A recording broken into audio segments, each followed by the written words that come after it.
celebrating their first victories in the era of President Trump. Wins in the gubernatorial races in Virginia and New Jersey and contests elsewhere across the country. They've declared Election Day 2017 a referendum on the president.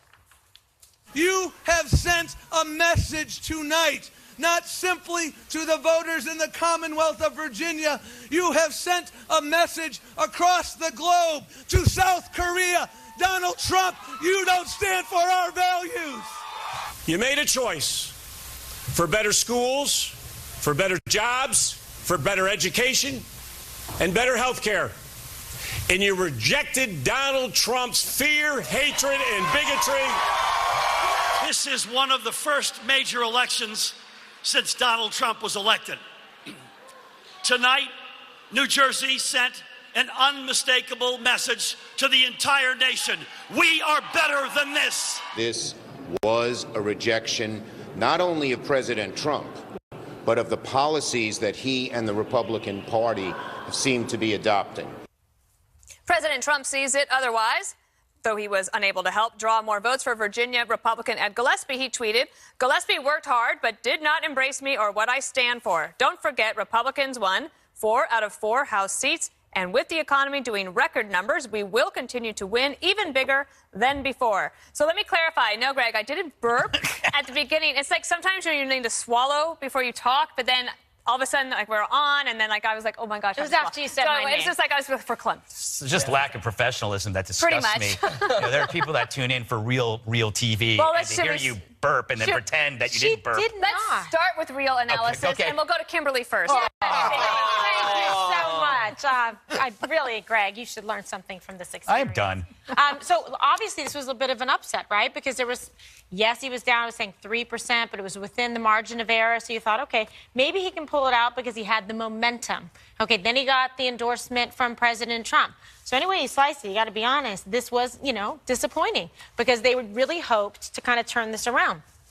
When you look at the map, you saw, wow, red, but some of the bigger cities and those urban areas, the suburbs, and we've seen that happen, right, in New York, et cetera, and where you've got a few key places, cities that are more urban, that actually pull in the large majority of votes, despite the fact that the whole rest of the map was red. So it's fascinating from that point, because we've seen a bit of a trend, in that direction, and we certainly did in the presidential election. And then I thought it was kind of interesting what Trump kind of backed away a little bit, saying, well, you weren't enough like I am, so therefore you didn't get it across the finish line. Well, there is a lot of analysis going back and forth on that. What do you think of it? I don't necessarily believe the Trump tweet, but it was great spin. I'll give him that. I think a Democrat won a blue state last night. No time to panic, but there are some serious warning signs there. You're wearing a blue tie today. I know. Well, it's I'm just playing mind games with the left, Kimberly. And we're going to be going to the Scream Fest later when they all yell at how angry they are about the election. I want to be undercover. Yes. So look at Virginia. I don't think the last 3 presidential elections a Republican has won that state. Right. There's a lot of government employees there, a larger Hispanic population, and very wealthy zip codes. Virginia was never Trump country. Donald Trump eked out the primary win over Rubio and then lost it by 5 points to Hillary Clinton. The new Virginia governor, as Greg pointed out the other day, is a 2-time George W. Bush voter, not a member of the resistance, and a Navy veteran. And the Democrats have not won anything on red territory yet. Let's be honest. This was not on enemy territory. This was their home turf. So let's pump the brakes on the Dem wave. At the same time, I think in 2008 or 9, after Obama was in the same position, Republicans had won New Jersey, Massachusetts, and Virginia. So let's just slow down. Now, there are warning signs. Trump's approval rating in Virginia, 40%. That's not very good. Turnout among Democrats was very, very high, and it was an anti-Trump vote. It wasn't a pro-Northam vote. And they did very well, as Kimberly said, the Democrats, among suburban people, especially college-educated whites, especially college-educated women. And the Republicans got trounced in the state legislature races, which means the grassroots movement is there. There is a concern, though, and here it is. Remember how Obama did so well when he was on the ticket, but then when he was off the ticket, he got trounced? So the warning sign is because of Trump's loyal base, and he's a persona-driven movement, that when he's not there in a midterm or an off-year election, The people aren't going to turn out, and it's going to be an anti-Trump vote instead. Well, part of that, though, Greg, was because Obama pretty much didn't worry about it. He just let the party kind of do it. He was like the party of one, and that's one of the reasons that they've had to try to claw their way back. Yeah, I think this is this is completely natural. The pendulum swing. We saw this under Obama. The opposition is always more galvanized when they are out of power. They have every reason to go out there and vote, and it's more exciting to vote for President Obama than his party, and it was more exciting to vote for Donald Trump than his party. So that's what you see. You need a focal point, which was President Obama and Donald Trump. But it's oddly, it's like a natural set of checks and balances. You elect this guy, Donald Trump, and then you let the other side gain seats by not voting. It's almost like unconsciously, it's some kind of evolutionary reflex that we crave the tension between parties. We want to have this guy in, but we don't want to go too far, so we almost unconsciously decide not to put anything out there until we have to. So you get this weird kind of balance. But I want to talk about just one more thing. If Ed Gillespie had won, Juan would have said this was a harbinger of bitter, hateful campaign. That now these ugly ads that go after sanctuary city laws, this is going to be the norm because Ed Gillespie won. Ralph won. That's an ominous sign that bitter, hateful identity politics ads win, because that ad that we trashed worked. Yeah. The ad that portrayed white people as white Republicans as racists who kill children, it actually worked. When Tom Perez talks about fear, hatred, and bigotry, he's talking about his own party. This should send a chill up everybody's spine, if you still got a spine, that this is dangerous stuff. The company that did that ad already claimed they're going to do it. They're going to double down. I hate that phrase, but they're going to double down in it. So the idea that somehow, expand. They did something really, really ugly, and it worked. I think that they would have done that ad against Ed, even if he had not run ads about MS-13. Yeah. Because I think that is, that they'll probably will. They'll try to run that play again and again. Juan, I will give you the floor here in a second. I just want to point out that married women had gone for President Trump in Virginia by like a point over. Ralph Northam won married women by 10 points over at Gillespie. But still, Gillespie got 120,000 more Republican votes in 2017 than he did in 2014 when he ran for the Senate. So it was a high turnout election all across the board, but the Democrats certainly had a lot more votes. They did have a lot more votes, and to me, it has all the markings of a wave election. Going back, if you look at what happened in 2006 when the Democrats took over the House of Representatives, and you go then forward to 10. Yeah, I remember that. When you remember that well. To 10 when the Republicans took over the House from the Democrats. And so what we saw in both cases is very similar to what we saw here in Virginia, but nationwide last night. And so then you look at things like now the generic number in terms of preference, Republicans, Democrats for the House of Representatives, is double digits at the moment for the Democrats. And then factor in what Greg was talking about in terms of Trump's approval rating. At the moment, I think Gallup has him about 38%. This does not help, especially when you consider that historically the party that was Jess, you said that. I'm sorry. Okay, so the party... We were two different people, Juan. I know. Not to him. I guess we all look alike, huh? Identity politics at the 5. Yeah. When you consider that the president who's in power is not popular, it historically hurts in the midterms. Now, I think the big points that I took away from last night, the big issue was not immigration. Not at all. The big issue, number one issue, health care. Not even close. 40% of voters said it was their number one issue. And they favored Northam, the Democrat, by 55%. Wow. Now, you factor in what happened in Maine, where you had Maine voters go against their governor and say, you know what, we want to expand Medicaid. Oh, my gosh. This is the first time that Obamacare has been expanded by a general election, a referendum, if you will, general vote of the people. And again, it says a lot about what could be the big issues going into 18. And the other thing that I would throw in here is that for the Democrats, the reason they're so exuberant is they're going to see a boost in fundraising, in candidates. Ray Ben Lujan, who runs the House Democratic election card, he's saying, you know what, I'm calling people all night. People are calling me back. That's unbelievable. All of a sudden, Democrats who've been lagging fine that they have some energy. So I think this is good news. Can I bring in somebody who was not on the ballot but was on people's minds? And it's Hillary Clinton, who said that last night was a great reminder of what's possible when we come together and fight for what we believe in. So I wanted to take a few minutes to celebrate the extraordinary successes of a few groups I and Onward Together proudly fight alongside. And yet, Kimberly, what do you think of that? Because she's not, I think that the Democrats are a little bit more liberated now that they don't have her as the candidate. Like an albatross hanging, choking the very life out of the neck of the party. Yeah, I mean, of course she's trying to, like, you know, bootstrap onto this and say, you know, this is the movement. This is what we do. Look what I did. Like, she's the face of it. Look what happened now that I've been back out talking about it. She's the Rosie Ruiz of politics. Yeah. You know, snuck into as the marathon was ending. She's pretending she's leading the parade. It's unbelievable. But, you know, people see through it. They see through it. So, okay, she wants to be polite. She wants to give some congratulations. But this really doesn't have anything to do with her. No, it's all about Trump. I mean, I don't know if that's good news to you guys, but it's kind of curious because it was like 60%. It's good news in some places.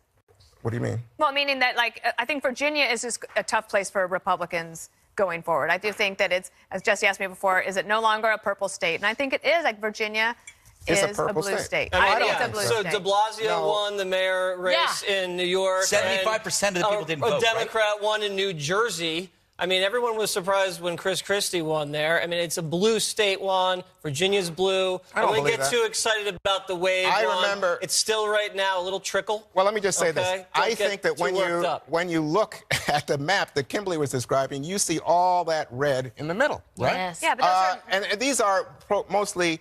I wouldn't they're even more say rural. There's not that many people that live there. Yeah, let's put it that way. Okay. But I will say this, that 60% of the people who voted said they had a negative, in Virginia, negative impression GOP, and 60% said they have a negative impression of, guess who, Donald Trump. But a lot of they're in negatives the for the DC Democratic media Party. market, too. And, yeah, Democratic Party approval rating is at a historic low. Yeah, I think it's not at good about either. in the 30s one. No, Well, but also, you guys aren't doing that great either. We got to run, but let's all keep an eye on Governor Terry McAuliffe because he felt pretty good last night, I think. Oh, so, scary. President Trump won the White House exactly 1 year ago today. Greg gives an annual review next.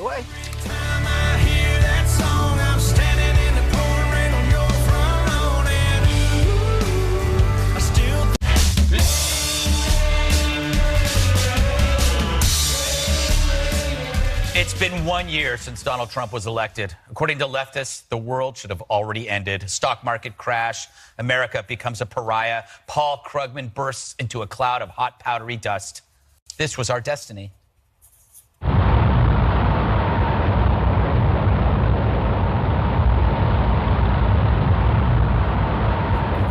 Well, sorry, guys, it hasn't panned out. Stock market climbs. Joblessness drops, pipelines proceed, ISIS piles up like firewood, regulations rolled back, Paris Accords nixed, China's playing ball with North Korea. Still, the left marks this day with an event called Scream Helplessly at the Sky on the anniversary of the election. Here's tape of them warming up.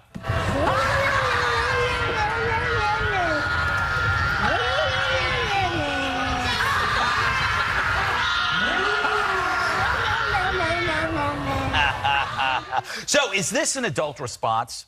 No. Can you think of a time when you marked a loss with a tantrum after age 4? I remember elections where my guy lost, but I got on with my life. Why can't these folks do that? It's because they made politics a bigger part of their lives than it should be. They made the political personal.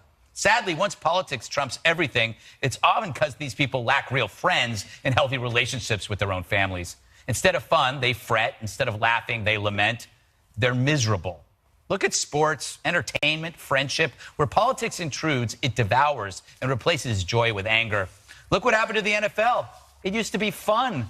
The key to life is realizing that life goes on with or without politics. And that person you hate politically might be more like you than you might think. Admitting that is part of growing up, which sadly doesn't always accompany growing old. Juan, I know you're distraught that the world has not ended under the greatest president we've ever had, Donald Trump, which you admitted to me in the break. You said, Greg, that's right. You said, Greg, I have to admit, he is the greatest president we've ever had. I heard You're going to deny it now, I know. Yeah, that's me. I'm always like turning around on a dime. Because initially I said it would be great if Greg Gutfeld was president. He'd be the greatest president ever. That is true. Yeah. That is true. And so you'd be much better than the guy whose ratings are the lowest in the history of any president his first year.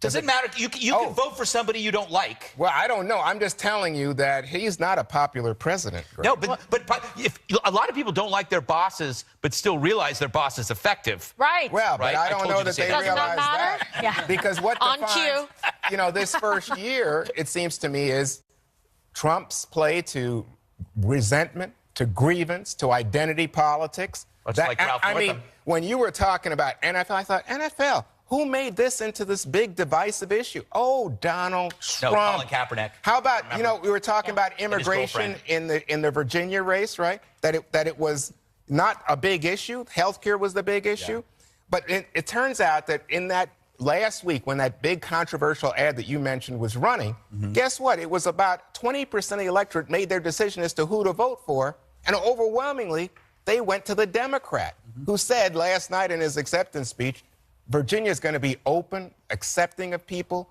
and not bitter.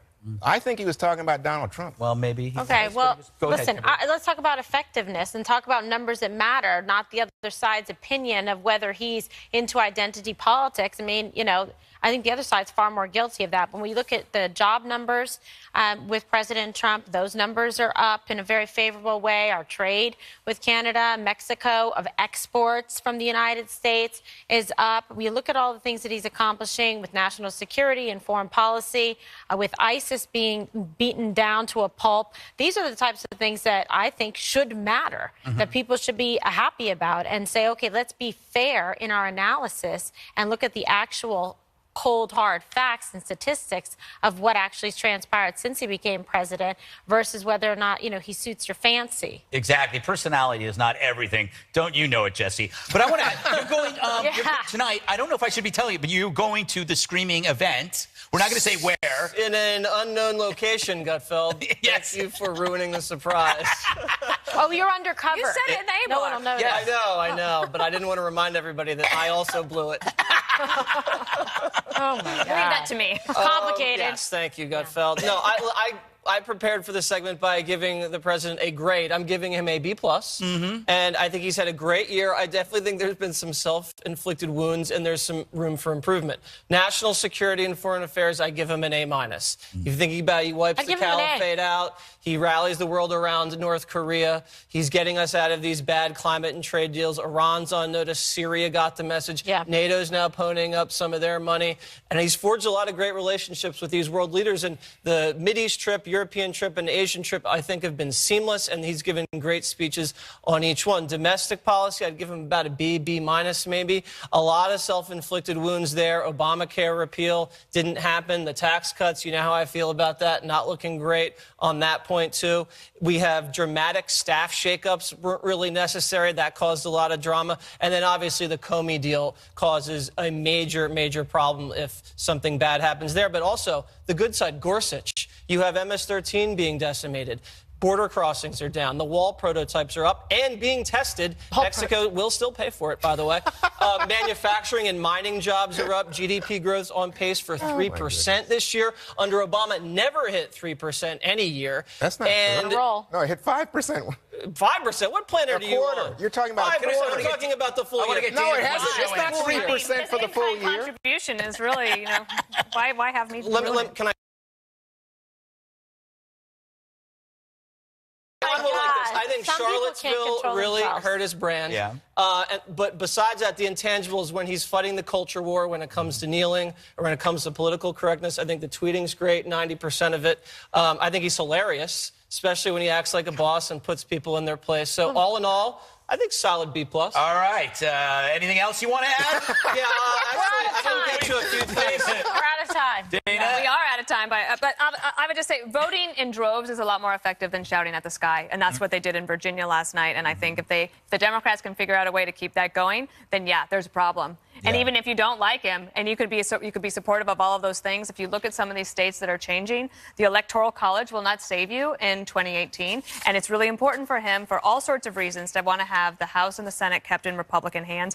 The other thing I think that could hurt the Democrats is endless talks of impeachment and impending impeachment. And Representative Al Green of Texas today was on the floor promising a vote on impeachment by Christmas. And I think if the Democrats want to erase their enthusiasm gap, then they should keep talking about that, because that will generate enthusiasm amongst Republicans. I think the Democrats might use impeachment the way the Republicans used Obamacare. Talking. When they get to that point, just go, sorry. Just kidding. I can't give him a grade without the tax stuff. I would give him an A on foreign policy. Yeah. And if the tax bill's bad, he gets an F on that, then that's a C. Okay. Oh, you're one of those graders. Yes, I am. Donna Brazile now insists the Democratic primary wasn't rigged for Hillary after she proclaimed it was. If you're confused, you're not alone. Next.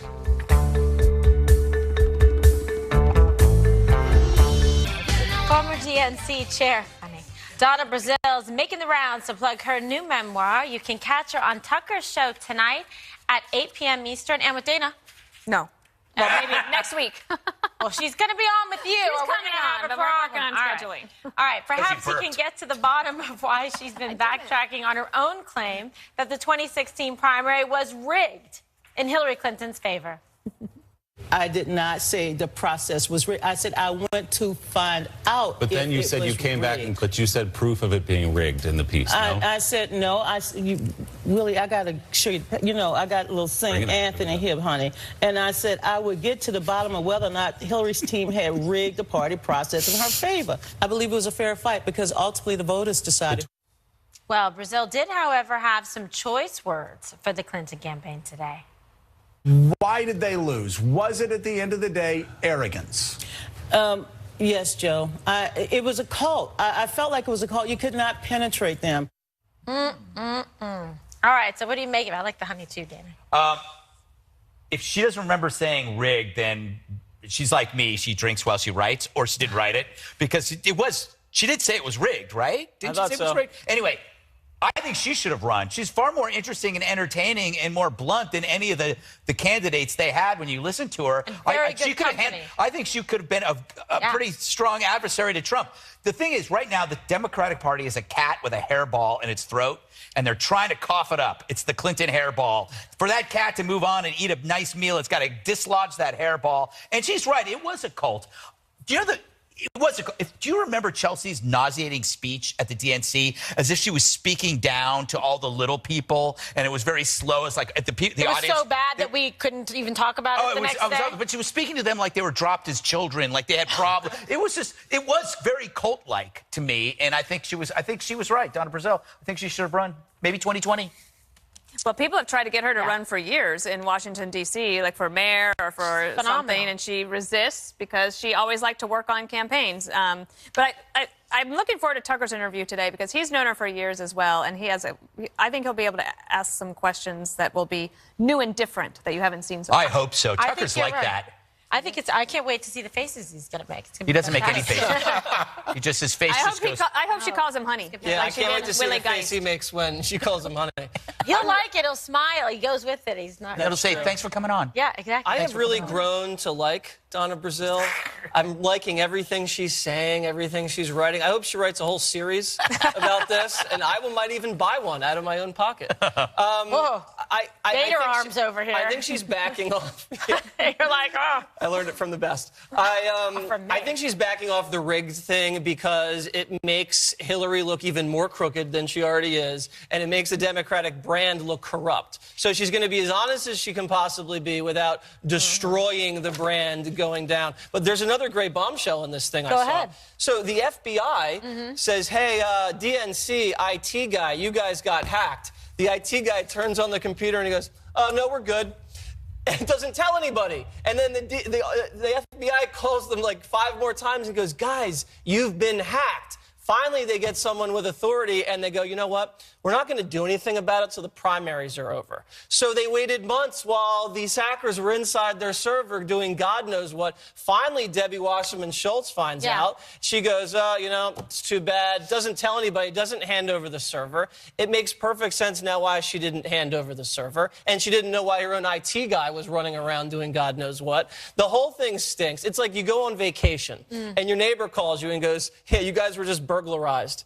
And then you wait until you come back from vacation to call the cops. Right. It's like they didn't even care. But who ignores something like that, Juan? When the FBI goes, hello, computer intrusion, you've been hacked, but, and you don't do anything about it. It's very bizarre. This has been out. This story's been out for a year or so. Believe me. We're Everybody going to knows keep talking this about story. it. But what was interesting But if you from call it Donna... a bombshell, it works with me. Okay. But what was interesting from Donna's perspective is she said she went to the White House, and there's Eric Holey, Attorney General, saying, hey, you know, the DNC's not reacting. There's Susan Rice, the National Security Advisor, saying, hey, you know, you got a problem over there. And she said, you know, when she got the call from W. Wasserman Schultz, because he was a member of the Democratic Committee, so Wasserman Schultz was informing everybody, says Wasserman Schultz is rather nonchalant about it, big deal. Listen, I think Donna still, when she speaks about a cult, she's not speaking about Hillary Clinton. She's talking about the campaign. She's talking about the people who ran the campaign. She's talking about the people, you know, beginning with Podesta, but going through the campaign manager that did not respect her and didn't respond to her. And I think she feels like... And then if you weren't in Brooklyn, you were no one. So if you think about that campaign manager for Hillary Clinton in Wisconsin, who's calling over and over again saying we need more resources, and Brooklyn says, no, actually, we're looking at our database here, and everything looks fine for you, so we're good. Yeah, and so I think that's just evidence of people who get locked in and aren't in touch. And the thing about Donna Brazile, for those of us who know her, is Donna's got great instincts. I mean, Donna gets out there and she's on the ground. She organizes and she works. Well, she's well liked too by people on both sides, whatever your ideology. Let me finish on this point, Kimberly. Sure. She's not well liked at the moment by Democrats because they feel as if she has played in, especially leading up into the big races yesterday. They were worried about. Turns out did not be a factor. But they think that she has basically played into all the Russian Republican arguments. Oh, Democrats in disarray. You know, it didn't play out that way. You know who else is unhappy with her? Cults.